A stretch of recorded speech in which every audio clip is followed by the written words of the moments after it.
సుమన్ గురు education YouTube ఛానల్‌కి స్వాగతం. ముందుగా ఈ వీడియో మీద క్లిక్ చేసి, ఈ వీడియోని చూస్తున్నటువంటి మిత్రులందరికీ కూడా ప్రత్యేక అభినందనల్ని తెలుపుకుంటున్నాను. మిత్రులారా, ఎన్నో నాటకీయ పరిణామాల మధ్య గత వైసీపీ ప్రభుత్వం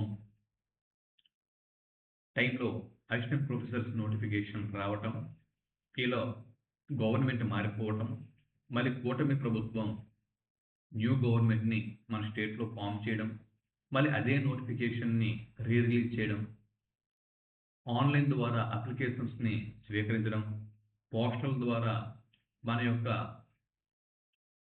ఈ జిరాక్స్ కాపీలు, తర్వాత ఇతరత్ర ఆర్టికల్స్ అవన్నీ కూడా స్వీకరించడం. దాని తర్వాత ఈ ప్రాసెస్ అంతా కూడా పూర్తయిపోయింది. ఇప్పుడు అఫీషియల్ వెబ్‌సైట్‌లో ఎవరు ఎలిజిబుల్ సాధించారు, ఎవరు నాన్ ఎలిజిబుల్ అన్న విషయం కూడా ఆ లిస్ట్ కూడా పెట్టేశారు సబ్జెక్ట్ వైస్‌గా. చూడని వారు ఉంటే చూసుకోండి. ఇకపోతే మిగిలిన వాళ్ళందరూ కూడా సీరియస్ ప్రిపరేషన్‌లో మునిగి ఉన్నారు. ఇక్కడ ఎక్కువ మంది అభ్యర్థులు at least Rajiv Gandhi university of knowledge and technology ఈ యూనివర్సిటీలో పోస్ట్ కొట్టాలి అని ఎక్కువ మంది చూస్తున్నారు. యూనివర్సిటీల్లో మరీ ముఖ్యంగా మన తెలుగు సబ్జెక్ట్ వచ్చినప్పటికీ యూనివర్సిటీలో కాకపోయినా కూడా కనీసం RGU Rajiv Gandhi university of knowledge and technology ఆర్‌జీయూకేటీలో కూడా దీనిలో అట్‌లీస్ట్ పోస్ట్ కొట్టాలి అని చూస్తున్నారు. మరి అటువంటి అభ్యర్థుల కోసం మనం కంటెంట్‌ని ప్రారంభించాం. అయితే సిలబస్ ప్రకారం మనం కంటెంట్‌ని ముందుకు తీసుకువెళ్దాం. అయితే మనకి వాళ్ళు ఇచ్చినటువంటి సిలబస్‌ని దృష్టిలో పెట్టుకొని మనం కంటెంట్‌ని ముందుకు నడిపిస్తూ, ఆ సిలబస్‌తో పాటు మూడవ తరగతి నుంచి ఇంటర్మీడియేట్ సెకండ్ ఇయర్ వరకు ఈ పాఠ్య పుస్తకాల్లో ఉన్నటువంటి అంశాలు ఏవైతే మన ప్రిపరేషన్‌కి అవసరము అనుకుంటామో, వాటిని కూడా తీసి మన సిలబస్‌లో చేర్చి మీకు నేను ఇచ్చే ప్రయత్నం చేస్తాను. అందులో భాగంగా మన ఫుల్ ఫ్లెడ్జ్డ్ సిలబస్ స్టార్ట్ చేసే ముందు మూడో తరగతి నుంచి 10వ తరగతి వరకు వివిధ అంశాలని తీసుకొని ముందు ఈ పాఠ్య పుస్తకాల్లో ఉన్నటువంటి అంశాల్ని మీ ముందు ఉంచే ప్రయత్నం చేస్తున్నాను. వీటిని మూడో తరగతి నుంచి ఇంటర్మీడియేట్ వరకు ఉండేటటువంటి పాఠ్య పుస్తకాలు ఉండేటటువంటి మన యూనివర్సిటీ ఎగ్జామ్స్‌కి అవసరమయ్యేటటువంటి కంటెంట్‌ని మన సిలబస్‌కి యాడ్ చేస్తూ, మన రెగ్యులర్ కామన్ సిలబస్‌ని మనం కవర్ చేయడం జరుగుతుంది. అందులో భాగంగా ఈ వీడియోలో మనం మూడవ తరగతి తెలుగు వాచకం తీసుకున్నాం. తెలుగు తోట 3 తీసుకున్నాం. ఇక్కడ నుంచి మనకి ఎంతవరకు అవసరమో అంతవరకు కంటెంట్‌ని తీసుకొని మనం దీన్ని ఇప్పుడు చర్చించుకోబోతున్నాం. ఒకసారి కంటెంట్‌లోకి వెళ్ళిపోదాం. వీడియోని లైక్ చేయండి. లైక్ చేసి చివరి వరకు చూడండి. ఇకపోతే అండి, మనం విషయంలోకి వెళ్ళినట్లయితే మూడో తరగతి పాఠ్య పుస్తకం నుంచి వివిధ గ్రంథాలు, గ్రంథకర్తలు, వాటికి సంబంధించినటువంటి ముఖ్యాంశాలు, వీటిని ఇక్కడ మనం చూస్తున్నాం. మొదటగా శ్రీరంగం శ్రీనివాసరావు గురించి మనం మాట్లాడదాం. శ్రీశ్రీ గురించి మూడో తరగతి తెలుగు వాచకంలో ఉన్నటువంటి అంశాలని ముందు చూద్దాం. తర్వాత శ్రీశ్రీ గారి గురించి మనం మన సిలబస్‌లో పూర్తి స్థాయిలో మాట్లాడుకుందాం. ఈయన కాలం 1910వ సంవత్సరం ఏప్రిల్ 30వ తేదీన జన్మించారు. శ్రీశ్రీ గారి జయంతి ఏప్రిల్ 30వ తేదీ. ఆయన యొక్క వర్ధంతి జూన్ 6. జయంతి ఏప్రిల్ 30, వర్ధంతి జూన్ 6.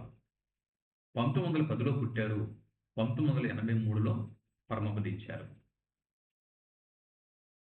అంటే 20వ శతాబ్దానికి చెందినటువంటి కవి. శ్రీశ్రీ గారు మహాకవి మరియు అభ్యుదయ యుగకర్త, కథకులు, నాటకకర్త, విమర్శకుడు, అనువాదకులు అన్న విషయం ఇక్కడ మనం గుర్తుపెట్టుకోవాలి. క్రింది వారిలో మహాకవి అని ఎవరిని పేర్కొంటాం? శ్రీశ్రీ గారి పేరు ఉంటే శ్రీశ్రీ గారిని మహాకవి అంటారు అన్న విషయం మనం గుర్తుపెట్టుకోవాలి. అలాగే క్రింది వారిలో అభ్యుదయ యుగకర్త అని ఎవరిని పేర్కొంటాం? శ్రీశ్రీ గారిని అభ్యుదయ యుగకర్త అని పేర్కోవచ్చు. తెలుగు కవిత్వాన్ని ఒక మలుపు తిప్పిన శ్రీశ్రీ గారి రచన క్రింది వాటిలో ఏది అని డైరెక్ట్‌గా బిట్ అడగొచ్చు.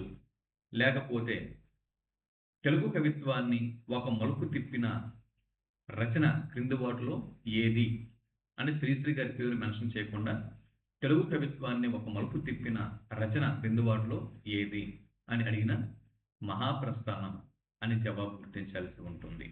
దీంతో పాటు మరో ప్రస్థానం కనక సృష్టి, ఈ రెండు కూడా శ్రీశ్రీ గారు రచించారు. మరి శ్రీశ్రీ గారి యొక్క ఆత్మకథ పేరు అనంతం. అనంతం అనేది శ్రీశ్రీ గారి ఆత్మకథ. ఇవి 3వ తరగతిలో మనకి శ్రీశ్రీ గారి గురించి ఇచ్చినటువంటి సమాచారం. ఎంతవరకు తెలుసుకుందాం. శ్రీశ్రీ గారి గురించి మన కామన్ సిలబస్లో పూర్తి వివరాలు కూలంకుషంగా చర్చిద్దాం ఎగ్జామ్ ఓరియంటేషన్లో. ఇప్పుడు తర్వాత దాశరథి కృష్ణమాచార్యుల గురించి చూద్దాం. దాశరథి కృష్ణమాచార్యులు.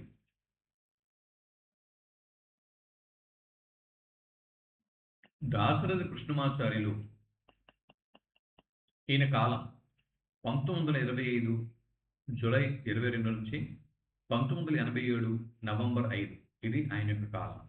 అంటే 1925 జూలై 22వ తేదీన జన్మించారు. 1987 నవంబరు 5వ తేదీన పరమపదించారు.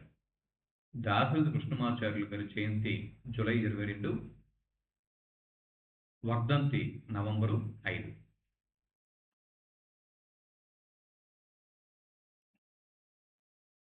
దాని తర్వాత మిగిలిన విషయాలు చూద్దాం. నిజాం నిరంకుశత్వం మీద ధిక్కార స్వరం వినిపించిన కవి దాశరథి కృష్ణమాచార్యులు గారు. నిజాం రాచరికం నుంచి తెలంగాణ విమోచనకు మేలుకొలుపు పాడిన వారు ఎవరు? బిట్ అనేది మనకు రావచ్చు. నిజాం రాచరికం నుంచి తెలంగాణ విమోచనకు నిజాం రాచరికం నుంచి తెలంగాణ విమోచనకు మేలుకొలుపు పాడిన వారు క్రింది వారిలో ఎవరు అని బిట్టు వస్తే ఆప్షన్లలో దాశరథి కృష్ణమాచార్యులు అని ఉంటే మన దాశరథి కృష్ణమాచార్యులు సరైన జవాబు గుర్తించాలి. పద్యాన్ని పాటను సమానంగా నిర్వహించిన కవి దాశరథి కృష్ణమాచార్యులు. దాశరథి కృష్ణమాచార్యులు వారు 1977 నుంచి 1983 మధ్య ఆంధ్రప్రదేశ్ రాష్ట్రానికి ఆస్థాన కవిగా ఉన్నారు. ఆంధ్రప్రదేశ్ రాష్ట్రపు ఆస్థాన కవి. బిట్ మీకు రావచ్చు. దాశరథి కృష్ణమాచార్యులు వారు లేదా 1977 నుంచి 1983 మధ్య ఆంధ్రప్రదేశ్ రాష్ట్రానికి ఆస్థాన కవి ఎవరు అని బిట్టు వస్తే దాశరథి కృష్ణమాచార్యులు అని జవాబు గుర్తిస్తారు. అయితే ఆస్థాన కవి అనేటువంటి ప్రస్తావన వచ్చింది కాబట్టి ఆంధ్రప్రదేశ్ ప్రభుత్వపు తొలి ఆస్థాన కవి చల్లపిల్ల వెంకట శాస్త్రి గారు.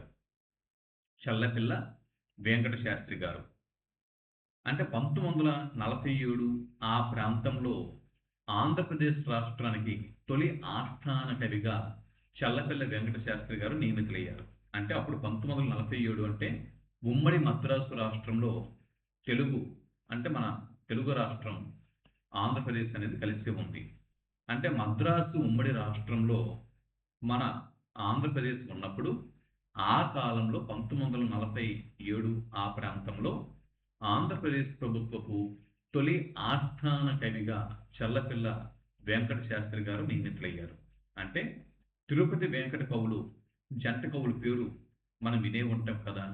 ఈ తిరుపతి వెంకట కవులు అనే జంట కవుల్లో ఒకరు ఈ చల్లపిల్ల వెంకట శాస్త్రి గారు. ఆయనే ఆంధ్రప్రదేశ్ ప్రభుత్వపు లేదా ఆంధ్రప్రదేశ్ రాష్ట్రపు తొలి ఆస్థాన కవి చల్లపల్లి వెంకట శాస్త్రి గారు. దాని తర్వాత చల్లపల్లి వెంకట శాస్త్రి గారి తర్వాత 1970 నుంచి 76 వరకు విశ్వనాథ సత్యనారాయణ గారు ఆంధ్రప్రదేశ్ ఆస్థాన కవిగా ఉన్నారు. విశ్వనాథ సత్యనారాయణ గారు 1970 లేదా 71లో ఆంధ్రప్రదేశ్ రాష్ట్రపు ఆస్థాన కవిగా నియమితులై ఆయన మరణించినంత వరకు 1976 వరకు విశ్వనాథ వారు మన ఆంధ్రప్రదేశ్ రాష్ట్ర ఆస్థాన కవిగా కొనసాగారు. చల్లపల్లి వెంకట శాస్త్రి, దాని తర్వాత విశ్వనాథ, ఆ తర్వాత 1977 నుంచి అంటే విశ్వనాథ సత్యనారాయణ గారు చనిపోయిన తర్వాత 1977 నుంచి 1983 మధ్య ఆంధ్రప్రదేశ్ రాష్ట్రానికి ఆస్థాన కవిగా దాశరథి కృష్ణమాచార్యులు వారు ఉన్నారు. మరి ఈయన రచనలు, ఎవరి రచనలు? దాశరథి కృష్ణమాచార్యులు గారి రచనలు పరిశీలన చేస్తే అగ్నిధార, రుద్రవీణ, మహాంధ్రోదయం, తిమిరంతో సమరం ఇవి ప్రముఖమైనటువంటి రచనలు. యాత్రాస్మృతి అనేది దాశరథి కృష్ణమాచార్యుల వారి ఆత్మకథ లేదా స్వీయ చరిత్ర. తల్లి భారతి వందనము, నీ ఇల్లే మా నందనము అనే దేశభక్తి గేయాన్ని రచించిన వారు ఎవరు అని బిట్టు వస్తే దాశరథి కృష్ణమాచార్యులు అని జవాబు గుర్తించాల్సి ఉంటుంది. లేదా దాశరథి కృష్ణమాచార్యులు వారు రచించినటువంటి ప్రముఖ దేశభక్తి గేయం క్రింది వాటిలో ఏది అని బిట్టు అడిగితే తల్లి భారతి వందనము, నీ ఇల్లే మా నందనము అన్న దేశభక్తి గేయం కనుక ఆప్షన్లలో ఉంటే దీన్ని సరైనటువంటి ఆప్షన్గా మనం తీసుకోవలసి ఉంటుంది. ఇవి 3వ తరగతి తెలుగు తోట అన్న పాఠ్య పుస్తకంలో దాశరథి కృష్ణమాచార్యులు వారికి సంబంధించినటువంటి ఇన్ఫర్మేషన్. ఆయన గురించి పూర్తి సమాచారం మనం తర్వాత కంటెంట్లో మాట్లాడుకుందాం. తర్వాత ఈసఫ్ కథల గురించి ఇప్పుడు మనం చూద్దాం. ఈసఫ్ కథలు గ్రీకు పురాణ కథలుగా ప్రసిద్ధి చెందాయి. ఈసఫ్ కథలు గ్రీకు పురాణ కథలుగా ప్రసిద్ధి చెందాయి. ఇవి 2500 సంవత్సరాల నాటివి ఈసఫ్ కథలు. ఈ కథలు అన్ని ప్రపంచ భాషల్లోకి అనువాదం అయ్యాయి. ఈసఫ్ కథలు అనేవి గ్రీకు పురాణ కథలు అన్న విషయం గుర్తుపెట్టుకోవాలి. ఇక్కడ మనం ఈసఫ్ కథలు అనేవి గ్రీకు పురాణ కథలు. ఇవి 2500 సంవత్సరాలు నాటివి, అన్ని భాషల్లోకి అనువాదం అయ్యాయి. తర్వాత ఆలూరి బైరాగి చూడండి, ఈయన కాలం 1925 నుంచి 1978. కాలం ఎందుకు ఇస్తున్నానంటే కొన్ని సందర్భాలలో గ్రంథాలు వాటి యొక్క వరుస క్రమం అడుగుతూ ఉంటాడు. ఏ గ్రంథం తర్వాత ఏ గ్రంథం, లేదా ఏ కవి తర్వాత ఏ కవి. మరి ఆ కాలాలు అనేవి కాలక్రమం మనకి గుర్తుండాలి అంటే వీటిని మనం చదవాల్సి ఉంటుంది. మనం ప్రిపేర్ అవుతున్నది అసిస్టెంట్ ప్రొఫెసర్స్ స్థాయిలో కంటెంట్ ప్రిపేర్ అవుతున్నాం కాబట్టి మరి ఆ స్థాయిలో ఎగ్జామ్ ఉన్నప్పుడు పేపర్ మామూలుగా రాదు. అప్లికేషన్ మెథడ్లలో కాన్సెప్ట్ ఓరియంటెడ్గా ఇంకా డెప్త్గా వెళ్తారు కాబట్టి మనం ప్రతి విషయాన్ని కూడా మనం గమనిస్తూ ముందుకు వెళ్ళాల్సి ఉంటుంది. ఈ కాలం ఎందుకు ఇస్తున్నానంటే ఈ కాలం ఆధారంగా ఏ కవి తర్వాత ఏ కవి అన్నది మనకు గుర్తుంటే ఏ రచన తర్వాత ఏ రచన వచ్చిందనేది మనం ఐడెంటిఫై చేయగలం. సో వీటి మీద ఇంకొక వీడియో ఇస్తానండి. అన్నీ అయిపోయిన తర్వాత కవులు వారి యొక్క కాలక్రమం, ఆ కాలక్రమం ప్రకారము ఆయా యుగాలలో ఆయా జనరేషన్లలో వచ్చినటువంటి రచనలు, వాటి మీద స్పెషల్గా ఒక వీడియో చేద్దాం.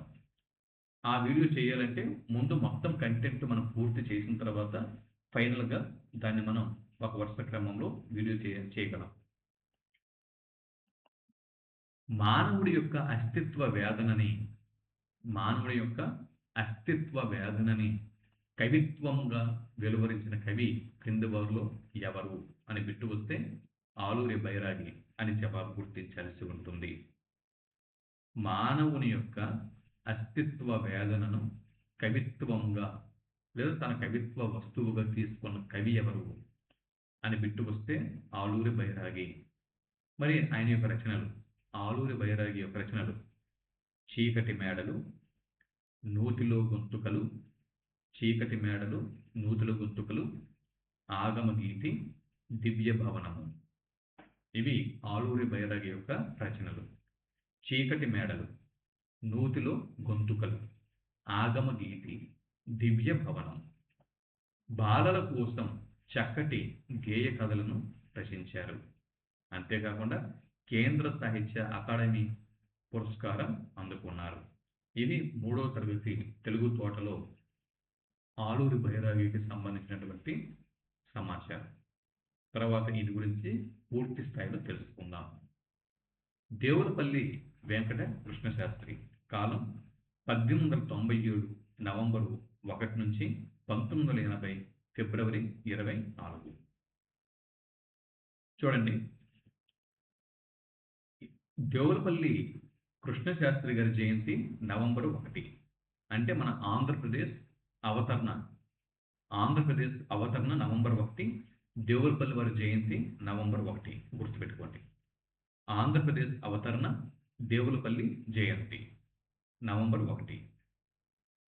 ఇకపోతే ఫిబ్రవరి 14 వ్యాలంటైన్స్ డే, అలాగే భారతదేశపు బ్లాక్ డే. పుల్వామా అటాక్ జరిగింది కదా, సో మన దేశపు బ్లాక్ డే ఫిబ్రవరి 14. అలాగే ఫిబ్రవరి 14 ఇది వ్యాలంటైన్స్ డే. దానికి 10 days తర్వాత ఫిబ్రవరి 24 ఈయన యొక్క వర్ధంతి. ఇకపోతే ఆధునిక తెలుగు కవిత్వంలో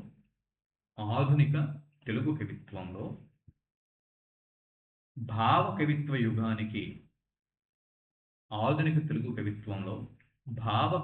యుగానికి తలుపులు తెరిచిన కవి క్రింది వారిలో ఎవరు అని బిట్టు వస్తే దేవులపల్లి వెంకట కృష్ణశాస్త్రి అని జవాబు గుర్తించాల్సి ఉంటుంది. మరి కృష్ణశాస్త్రి యొక్క కవిత్వ లక్షణాలు: అక్షరరమ్యత, ఇది నన్నయ్య గారి కవిత లక్షణం. మళ్ళీ దేవులపల్లి కవిత్వంలో అక్షరరమ్యత అన్న కవిత్వ లక్షణం అనేది కనిపిస్తుంది. భావన సౌకుమార్యం, శబ్ద సంస్కారం. అక్షరరమ్యత, భావన సుకుమారత్వం, అలాగే శబ్ద సంస్కారం. ఈ 3 దేవులపల్లి కృష్ణశాస్త్రి గారి కవిత్వం యొక్క లక్షణాలు. కృష్ణశాస్త్రి కవిత్వంని ఇక్షు సముద్రంతో పోల్చిన వారు ఎవరు అని బిట్టు వస్తే శ్రీశ్రీ అని జవాబు గుర్తించాల్సి ఉంటుంది. ఇక్షువు అంటే చెరుకు, ఇక్షు సముద్రం అంటే చెరుకు రసం. రచనలు: కృష్ణపక్షం, ఊర్వశి, ప్రవాసం అనేవి దేవులపల్లి వెంకట కృష్ణశాస్త్రి గారి రచనలు. కృష్ణపక్షం, ఊర్వశి, ప్రవాసం. ఈయన పద్మభూషణ్ అనేటటువంటి పురస్కారం అందుకున్నారు. కలపండి చేయి చేయి, కలపండి 10 మంది భుజం భుజం అనేటటువంటి గేయాన్ని ఎవరు రచించారు అని బిట్టు వస్తే దేవులపల్లి వెంకట కృష్ణశాస్త్రి అని జవాబు గుర్తించాల్సి ఉంటుంది. కలపండి చేయి చేయి, కలపండి 10 మంది భుజం భుజం అనేటటువంటి ఈ గేయంని దేవులపల్లి వారు రచించారు. 3వ తరగతి తెలుగు తోటలో దేవులపల్లి గారికి సంబంధించినటువంటి కంటెంట్ ఇది. తర్వాత ఈయన గురించి పూర్తి స్థాయిలో మన సిలబస్లో తెలుసుకుందాం. షేక్ నాజర్ ఈయన యొక్క అసలు పేరు అబ్దుల్ అజీజ్. షేక్ నాజర్ యొక్క అసలు పేరు అబ్దుల్ అజీజ్. ఈయన 1920వ సంవత్సరంలో జన్మించారు. 1997వ సంవత్సరంలో పరమపదించారు. ఈయన గుంటూరు జిల్లాకి చెందినటువంటి కవి. షేక్ నాజర్ గుంటూరు జిల్లాకు చెందినవారు. గుంటూరు జిల్లాలో పొన్నెకల్లు అనేటటువంటి గ్రామంలో జన్మించారు. పొన్నెకల్లు గుంటూరు జిల్లాలో పొన్నెకల్లు అనే గ్రామంలో జన్మించారు. ఇక నాజర్ యొక్క జీవిత విశేషాలు పరిశీలన చేస్తే, నాజర్ యొక్క తండ్రి షేక్ మస్తాన్, తల్లి బీనాబీ. ప్రాచీన జానపద కళారూపమైనటువంటి బుర్ర కథ ప్రక్రియకు నాజర్ కొత్త మెరుగులు దిద్దారు. బిట్టు మనకు రావచ్చు. ప్రాచీన జానపద కళారూపము అయిన బుర్ర కథ ప్రక్రియకు కొత్త మెరుగులు దిద్దిన వారు క్రింది వారిలో ఎవరు అని బిట్టు వస్తే షేక్ నాజర్. అందుకే ఈయన్ని బుర్ర కథ పితామహులు అని చెప్పి పేర్కొంటారు. షేక్ నాజర్, నిట్టల్ బ్రదర్ వీరిని బుర్ర కథ పితామహులు అని చెప్పి పేర్కొంటారు. పల్నాటి యుద్ధం చూడండి, షేక్ నాజర్ గారు రాసినటువంటి బుర్ర కథలు. పల్నాటి యుద్ధం అన్న బుర్ర కథని రచించిన వారు ఎవరు? షేక్ నాజర్. సింపుల్ అండి. పల్నాటి యుద్ధం తెలుగు నేలలో జరిగినటువంటి యుద్ధం. పల్నాటి యుద్ధం అంటే ఆంధ్ర మహాభారతం అని పేర్కొంటారు. మరి పల్నాటి యుద్ధం తర్వాత అంతటి పేరున్నటువంటి మరో యుద్ధం బొబ్బిలి యుద్ధం. ఈ బొబ్బిలి యుద్ధంలోనే తాండ్ర పాపారాయుడు విజయనగరం ఆనంద గజపతి మహారాజా వారి మీద రొమ్ము మీద కూర్చొని ఆయన రొమ్ము చీల్చి తన యొక్క నెత్తురుని తాగుతాడు. బొబ్బిలి యుద్ధం. పల్నాటి యుద్ధం తర్వాత అంతే ప్రఖ్యాతిగాంచినటువంటి యుద్ధం తెలుగు నేలలో ఈ రెండు యుద్ధాలు చాలా ఫేమస్. పల్నాటి యుద్ధం, బొబ్బిలి యుద్ధం. ఆ రెండు యుద్ధాల గురించి కూడా ఈయన బుర్రకథలు రచించారు. మరి అభిమన్యుడు, వీరాభిమన్యు మహాభారతంలో సుభద్ర అర్జునుడి యొక్క కుమారుడు వీరాభిమన్యు ఆయన గురించి బుర్రకథ రచించాడు. మరి భారత స్వాతంత్ర సంగ్రామంలో ప్రాణాలు త్యజించినటువంటి మన తెలుగు వీరుడు అల్లూరి సీతారామరాజు. ఈ అల్లూరి సీతారామరాజు పేరు మీదుగా ఆయనకి గుర్తింపునిస్తూ, ఆయన ప్రాణత్యాగానికి గుర్తింపునిస్తూ మన విజయనగరం భోగాపురంలో నిర్మించినటువంటి ఎయిర్పోర్ట్కి అల్లూరి సీతారామరాజు ఇంటర్నేషనల్ ఎయిర్పోర్ట్ అని నామకరణం చేయడం జరిగింది. కాబట్టి అల్లూరి సీతారామరాజు బుర్రకథ, మరి బెంగాల్ పరుగు, ఇటువంటి ఇతివృత్తాలతో సమకాలీన అంశాలు జత చేసి బుర్రకథలని రచించారు షేక్ నాజర్. చేసినటువంటి ఈ కృషిని గుర్తించి భారత ప్రభుత్వం 1986వ సంవత్సరంలో పద్మశ్రీ పురస్కారంతో ఈయన్ను సత్కరించింది. ఇది షేక్ నాజర్కు సంబంధించినటువంటి ఇన్ఫర్మేషన్. 3వ తరగతి తెలుగు వాచకం తెలుగు తోటలో ఉన్నటువంటి ఇన్ఫర్మేషన్. ఈయన గురించి మన యొక్క కామన్ సిలబస్లో పూర్తి వివరాలు తెలుసుకుందాం. చింతా దీక్షితుల గురించి ఇప్పుడు మనం చూద్దాం. చింతా దీక్షితులు, ఈయన కాలం ఇక్కడ ఇచ్చాము. కాలం ఇక్కడ చూడండి. ఈ కాలం అంత ఇంపార్టెంట్ కాదు, కానీ ఎందుకు ఇచ్చానంటే ఇంతకు ముందు మీరు చెప్పా కదా, వివిధ రచనలు వాటి యొక్క వరుస క్రమం లేదా వివిధ రచయితలు వారి వరుస క్రమం ఇలా అడిగినప్పుడు మాత్రమే ఈ కాలం అనేది మనకి అవసరం పడుతుంది. కాబట్టి ఇది ఫైనల్గా దీని యొక్క ప్రయారిటీ మనం ఇవ్వాల్సి ఉంటుంది. ప్రైమరీకి కాకపోయినా ఫైనల్గా కాలంకి ప్రాధాన్యత ఇవ్వాల్సి ఉంటుంది. దీని గురించి చెప్పా కదా, ఇవన్నీ కూడా ఇలా ఉంచుదాం. చివరికి మొత్తం అంటే ప్రాచీన యుగం నుంచి ఆధునిక యుగం దాకా, నేటి దాకా కాలక్రమం ప్రకారం ఏ రచయిత లేదా ఏ కవి లేదా ఏ కవయిత్రి, ఏ రచయిత్రి, ఎవరి తర్వాత ఎవరు అనేది మనం పరిశీలన చేసుకుంటే వారి అంటే రచయితలు, కవులు, రచయిత్రులు, కవయిత్రులు వారి యొక్క కావ్యాలు, రచనలు గుర్తుపెట్టుకుంటే ఎవరి తర్వాత ఎవరు వచ్చారు అన్నది తర్వాత మనం బాగా కంఠస్థ పెట్టుకుంటే మనకి మార్కులు స్కోర్ చేయడానికి అవకాశం అనేది ఉంటుంది. తెలుగులో బాల సాహిత్యానికి తెలుగులో బాల సాహిత్యానికి తొలితరం మార్గదర్శకుల్లో ముఖ్యులు అని ఎవరిని పేర్కొంటారు అని బిట్టు వస్తే చింతా దీక్షితులు అని జవాబు గుర్తించాల్సి ఉంటుంది.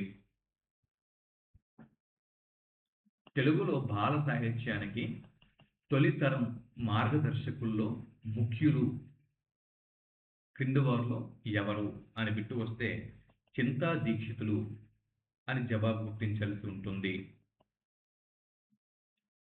గిరిజనులు, సంచార జాతులు, గిరిజనులు మరియు సంచార జాతులు వీరి గురించి తెలుగులో కథలు రాసిన తొలి రచయిత ఎవరు అని బిట్టు వస్తే చింతా దీక్షితులు అని జవాబు గుర్తించాల్సి ఉంటుంది.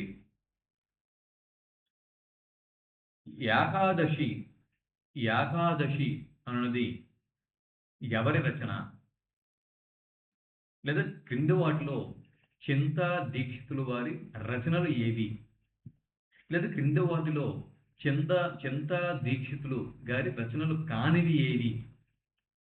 ఏం అసిస్టెంట్ ప్రొఫెసర్స్ స్థాయిలో ఇటువంటి ప్రశ్నలు రాకూడదా? ఏకాదశి, శబరి, వటీరావు కథలు, లక్క పిడతలు ఇవి చింతా దీక్షితులు గారి రచనలు. ఈయన ఎన్నో జానపద గేయాల్ని కూడా సేకరించారు. ఇది చింతా దీక్షితులకు సంబంధించినటువంటి కంటెంట్ 3వ తరగతి తెలుగు వాచకంలో. ఈయన గురించి మరిన్ని వివరాలు తర్వాత విప్లవంలో తెలుసుకుందాం. తర్వాత 3వ తరగతి తెలుగు వాచకంలో నండూరి రామమోహన్ రావు గురించి కంటెంట్ ఏమి ఇచ్చారో చూద్దాం. నండూరి రామమోహన్ రావు ఈయన కవి మరియు అనువాదకులు, గొప్ప భావుకులు. హరివిల్లు అనేటటువంటి బాల గేయాల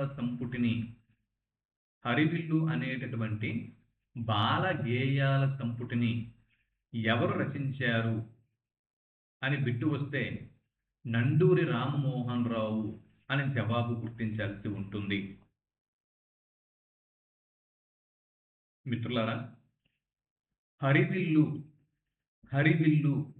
అనే బాల గేయాల సంపుటిని హరివిల్లు అనేటటువంటి బాల గేయాల సంపుటిని ఎవరు వెలువరించారు అని బిట్టు వస్తే నండూరి రామమోహన్ రావు అని జవాబు గుర్తించాలి. నరావతారం, విశ్వరూపముల ద్వారా విజ్ఞాన శాస్త్రాన్ని సులభ శైలిలో పాఠకులకు పరిచయం చేసిన వారు క్రింది వారిలో ఎవరు అని బిట్టు వస్తే నండూరి రామమోహన్ రావు గారు అని జవాబు గుర్తించాల్సి ఉంటుంది. విశ్వదర్శనం, అక్షరయాత్ర, విశ్వదర్శనం, అక్షరయాత్ర ఈయన రచించారు. మార్క్ ట్వెయిన్ రచించినటువంటి టామ్ సాయర్, మార్క్ ట్వెయిన్ రచించినటువంటి టామ్ సాయర్, హకల్ బెర్ఫిన్ వంటి అనువాదకులు కూడా చూడండి. మార్క్ ట్వెయిన్ రాసినటువంటి టామ్ సాయర్ మరియు హకల్ బెర్ఫిన్ అనేటటువంటి రచనల్ని ఈయన తెలుగులోకి అనువాదం చేశారు.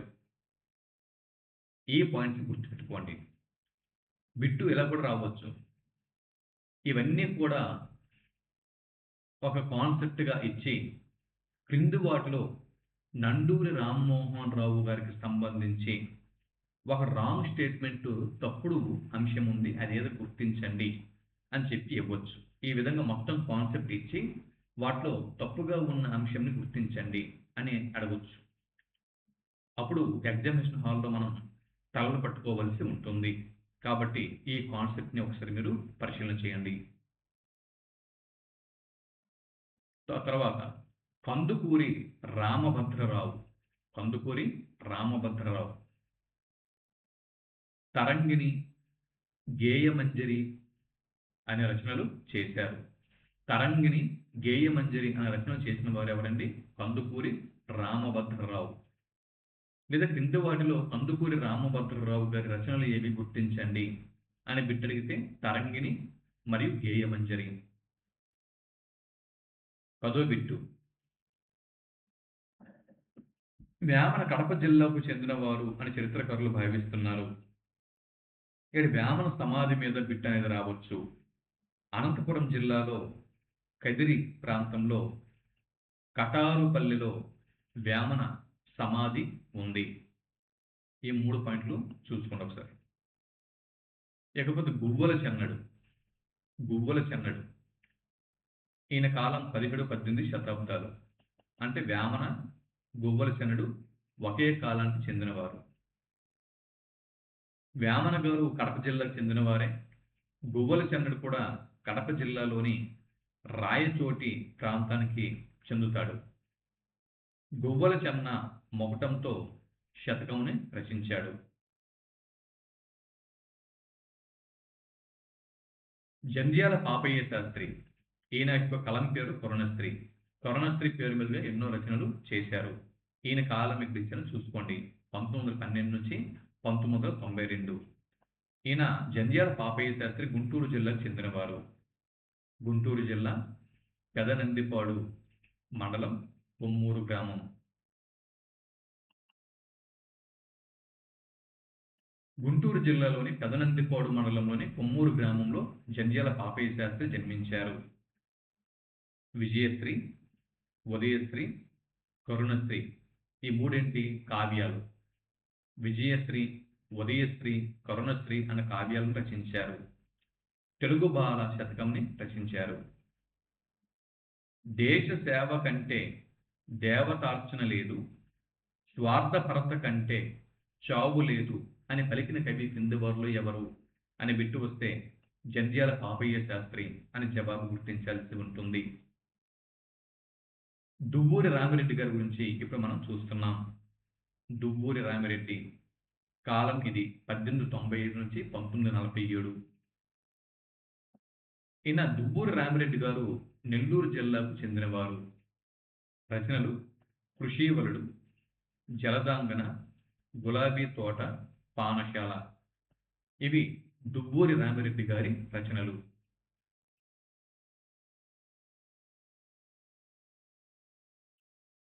తాళపాక తిమ్మక్క గురించి ఇప్పుడు మనం చూస్తున్నాం.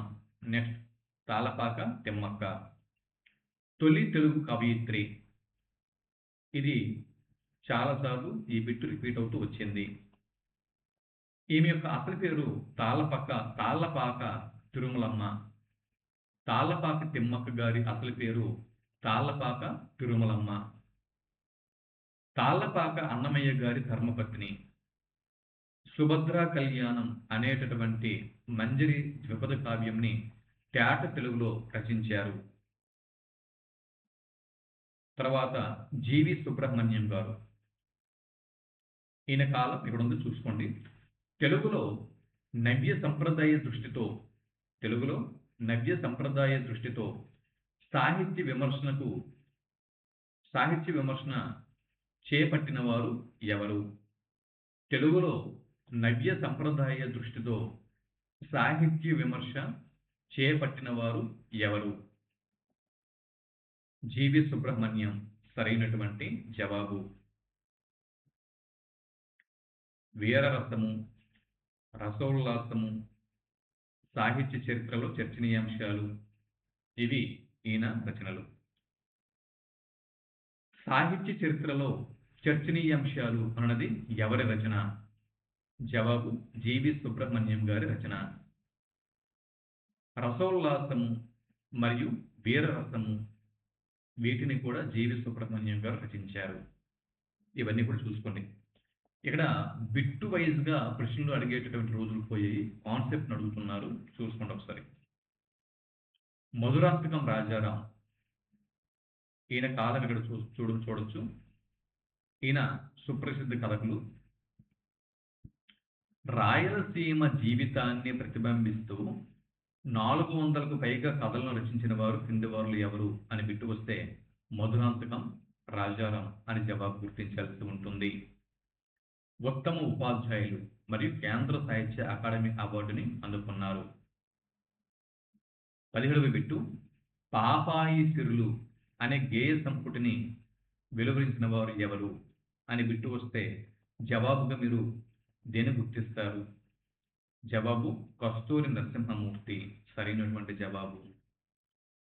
ఇకపోతే జంధ్యాల సుబ్రహ్మణ్య శాస్త్రి గద్వాల సంస్థాన కవి, అవధాన విద్యలో నిష్ణాతుడు, సహస్రావధాని, ఆంధ్రుల చరిత్ర, ఆంధ్ర సామ్రాజ్యం, రత్నలక్ష్మి శతపత్రము, కేనోపనిషత్ అనేవి ఈయన యొక్క రచనలు.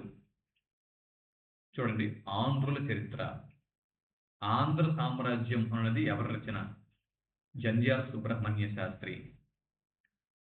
రత్నలక్ష్మి శతపత్రము, రత్నలక్ష్మి శతపత్రము అనేది ఎవరి రచన? జంధ్యాల సుబ్రహ్మణ్య శాస్త్రి గారి రచన. కేనోపనిషత్ అన్నది ఎవరి రచన? జంధ్యాల సుబ్రహ్మణ్య శాస్త్రి గారి రచన. ఇలా వన్ లైన్ బిట్స్ ఇస్తే చాలా బాగుంది.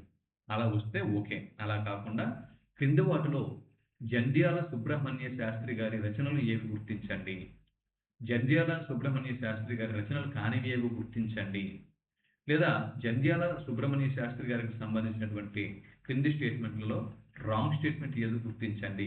ఈ విధంగా బిట్లు ఇటీవల కాలంలో పెరిగిపోయాయి. క్రింది వారిలో సహస్ర అవధానులు ఎవరు? గద్వాల సంస్థానపు కవి క్రింది వారిలో ఎవరు? ఇటువంటి బిట్లు రావడానికి ఛాన్సెస్ అనేవి ఉన్నాయి. చూడండి, సంపదల తేలునప్పుడు ఇచ్చకములాడి అన్న తమ్ముడు అను వారల ఆప్తులెవరే? అన్న తమ్ముడు అను వారలు. ఈ పద్యం సంపదల తేలునప్పుడు ఇచ్చకములాడి అన్న తమ్ముడు అను వారలాప్తవరులే కష్ట దినములనే దిక్కు కాంచనప్పుడు చేయి అందించు వారే పో చెలిమి కాండ్రు. ఇది పద్యం. సంపదల తేలునప్పుడు ఇచ్చకములాడి అన్న తమ్ముడుయను వారలాప్తవరులే కష్ట దినముల నే దిక్కుగాంచనప్పుడు చేయి అందించు వారే పో చెలిమి కాండ్రు. అంటే సంపదలు బాగా మనకి ఉన్నప్పుడు ఎన్నో ప్రియమైన మాటలు పలికినటువంటి ఎంతో మంది అన్న తమ్ముడు అనేటటువంటి వారందరూ కూడా ఆప్తులు కాదు. మనకి కష్టములు వచ్చినప్పుడు, మనకి ఏ దిక్కు కనిపించినప్పుడు ఎవరైతే చేయి అందించి మనల్ని ఆదుకుంటారో వారే మనకు నిజమైనటువంటి స్నేహితులు అన్నది ఈ పద్యం యొక్క భావం. పై పద్యంలో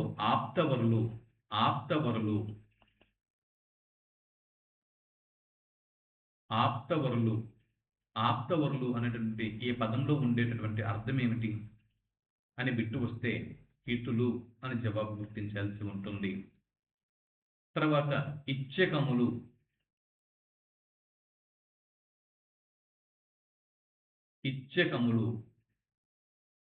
ఇచ్చకములు అంటే ప్రియమైనటువంటి మాటలు. ఇచ్చకములు అంటే ప్రియమైనటువంటి మాటలు. ఈ పద్యాన్ని రచించిన వారు దువ్వూరి రామిరెడ్డి గారు. తర్వాత కలిమిగల లోబి కన్నను విలసితముగా పేద మేలు వితరిని అయినన్ చలి చలమ మేలుగాదా కొలనిది అంబోధి కన్న గువ్వల చెన్న. కలిమిగల లోబి కన్నను విలసితముగా పేద మేలు వితరని అయినన్ చలి చలమ మేలుగాదా కొలనిది అంబోధి కన్న గువ్వల చెన్న. కలిమి అంటే సంపదలు. సకల సంపదలు ఉన్నటువంటి లోబి, పిసినిగొట్టు వాడి కంటే విలసితముగా విలసితముగా అన్న పదానికి అర్థము చక్కగా. పేదవారు మేలు వితరణి అయినన్. వితరణి అంటే దాతలు, దాత అంటే దానము చేసేటటువంటి ఇతరులకి తన సంపదని దానము చేసేటటువంటి స్వభావం ఉండేటటువంటి దాతలు పేదవాళ్ళు అయినా కూడా వారు ఈ లోభి పిసినగొట్టు కలిగినటువంటి సంపదలు కలిగినటువంటి చూడండి, సంపదలు కలిగినటువంటి పిసినారి వారికంటే పేదవాడైనటువంటి దాత మేలు. సంపదలు కలిగినటువంటి పిసినగొట్టు వాడి కంటే పేదవాడైనటువంటి దాత మేలు. అది ఎలా అంటే కులనిధి. కులనిధి అంటే ఎక్కువ నీటిని కలిగి ఉన్నటువంటి ఎక్కువ నీటిని కలిగి ఉన్నటువంటి అంబోది సముద్రము కన్నా ఎక్కువ నీటిని కలిగి ఉన్నటువంటి సముద్రము కన్నా కొంచెము నీరు ఇచ్చేటటువంటి చలిచలమ చలిచలమ మంచినీటి గుంట మేలు కదా ఓ గువ్వల చిన్న. చూడండి, కలిమి అంటే సంపద కలిగినటువంటి పిసినిగొట్టు వాడి కంటే ఏ సంపదలు లేనటువంటి పేదవాడైనటువంటి దాత మేలు. కులనిధి అయినటువంటి అంబోధి కంటే అంటే ఇక్కడ ఎక్కువ నీటిని కలిగి ఉన్నటువంటి సముద్రము కంటే మంచినీటిని అందించేటటువంటి కొద్దిపాటి మంచినీటిని అందించేటటువంటి చలిచలమ మేలు కదా ఓ గువ్వల చెన్న అన్నది ఈ పద్యంలో ఉన్నటువంటి భావము. ఇక్కడ కలిమి గల లోబిని ఎవరితో పోల్చారు? కులనిధి అయినటువంటి అంబోధితో పోల్చారు. మరి చలిచలమతో ఎవరిని పోల్చారు అంటే వితర్ని కడు పేదవాడైన దాతని పోల్చారు. కలిమి గల లోబిని కులనిధి అయిన అంబోధితోను, వితరణి అయినటువంటి దాతని చలిచలమతోను పోల్చడం జరిగింది. చూడండి, కలిమి అంటే సంపద, విలసితము అంటే చక్కగా, వితరణి అంటే దాత, చలిచలమ అంటే మంచినీటి గుంట, కులనిధి అంటే ఎక్కువ నీటిని కలిగినది, అంబోధి అంటే సముద్రం. ఇదండి 3వ తరగతిలో ఉన్నటువంటి వివిధ గ్రంథాలు